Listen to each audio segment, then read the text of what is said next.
अस्सलाम वालेकुम। तारीख बदल रही है और इकोनॉमिक्स के तमाम पुराने असूल इस वक्त हवा में उड़ चुके हैं।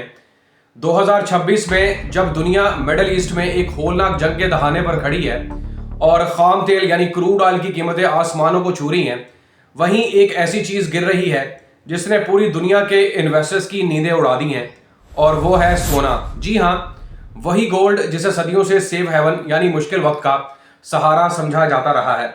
आज 2026 में सोना अपनी कीमतें तेजी से खो रहा है। जनवरी 2026 की अगर हम बात करें, तब सोना ऑलमोस्ट 5600 फी औंस की रिकॉर्ड सतह पर था। वो अचानक गिरकर इस वक्त $4200 फी औंस से भी नीचे आ गया है।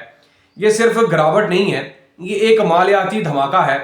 आखिर ऐसा क्यों हो रहा है कि जंग के दौरान सोना महंगा होने के बजाय सस्ता हो रहा है? आज हम इस गोल्ड पैराडॉक्स का कच्चा चट्टा खोलेंगे। पहली सनसनीखेज वजह मैं आपको बता दूं कि लिक्विडिटी का बहरान है। जब ईरान और इसराइल के दरमियान कशीदगी बढ़ी तो आलमी मार्केट में तेल की सप्लाई बंद होने के डर से तेल की कीमतें $100 फी बैरल से ऊपर निकल गईं, और अब दुनिया भर के जो बड़े बड़े इन्वेस्टर्स हैं और इदारे हैं, वो तेल खरीदने और दूसरे नुकसानात पूरे करने के लिए कैश डॉलर्स की ज़रूरत को महसूस कर रहे हैं। और क्या कर रहे हैं वो? कैश हासिल करने के लिए उन्होंने सबसे पहले अपना सोना बेचना शुरू कर दिया है। जब सब सोना बेचने वाले हों और कोई खरीदने वाला ना हो, तो फिर याद रखें कि सोने की चमक मानिंद पड़ना लाजमी है। दूसरी बड़ी वजह आपको हैरान कर देगी कि आमतौर पर महंगाई में सोना बढ़ता है, लेकिन 2026 में अमेरिका के जो फेडरल रिजर्व्स है, उन्होंने एक खतरनाक चाल चली है।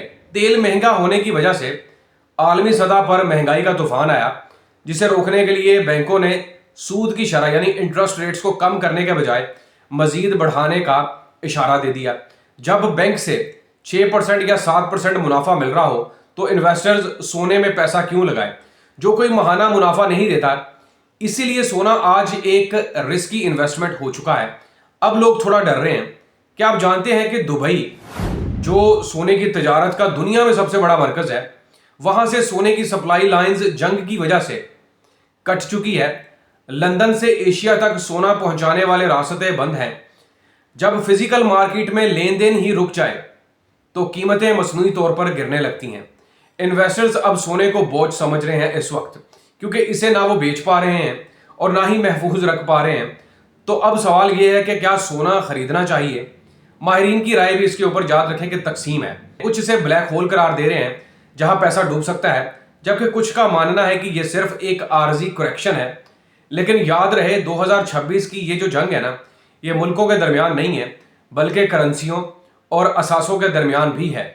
अगर ये जंग तूल पकड़ती है तो हो सकता है कि सोना $4000 फी औंस की सतह भी तोड़ दे, जो पिछले कई सालों में नहीं हुआ। इन्वेस्टर्स अब खौफजदा हैं, वो पुरसकून नहीं है। आज का सोना महफूज सरमायाकारी नहीं समझा जा रहा इस वक्त अब मैं बात कर रहा हूं, बल्कि एक तेज धार तलवार बन चुका है। क्या आप इस वक्त सोना खरीदने की हिम्मत करेंगे, या आपको भी लगता है कि ये कीमतें अभी और गिरेंगी? अपनी राय का इजहार कमेंट्स के जरिए लाजमी कीजिएगा। वीडियो पसंद आए तो शेयर कीजिएगा और मेरे चैनल हसन बिलाल चौधरी को लाजमी सब्सक्राइब करें। अपना ख्याल रखें। अल्लाह हाफिज।